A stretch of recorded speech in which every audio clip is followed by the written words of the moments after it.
Subscribe Prudent social media channel and press bell icon for latest notifications. Cyclone Asani, which was there over Bay of Bengal, it reached almost close to the Andhra Pradesh coast as on today, and as we are speaking on today 11th May, and as IMD has forecasted, this is as of now moving in north-northeast direction, and it will continue to move in the same direction during the next 6 hours, and after that it will emerge as a weaker form. And regarding the effect over Goa, like IMD had already forecasted, we are expecting some light rainfall activity over Goa up to around 13th May, that is 2 more days from now.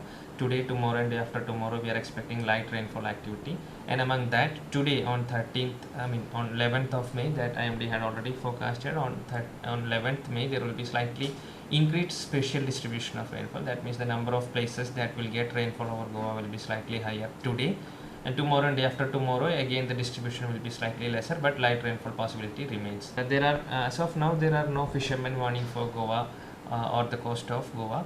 Project leader है doctor M Prabhakar, जो climate change के ऊपर काम कर रहे हैं पूरे भारतवर्ष के अंदर। आज वो उनका लीड लेक्चर है अभी, और हमें ये बताएंगे कि कौन सी टेक्नोलॉजी है जिससे फार्मर्स को क्लाइमेट प्रूफ बनाया जा सकता है, कौन सी टेक्नोलॉजी है, कौन सी वैरायटी इसमें बोई जाए, या कौन सा कैसे चेंज किया जाए। वो 2-3 दिन मंथन करेंगे।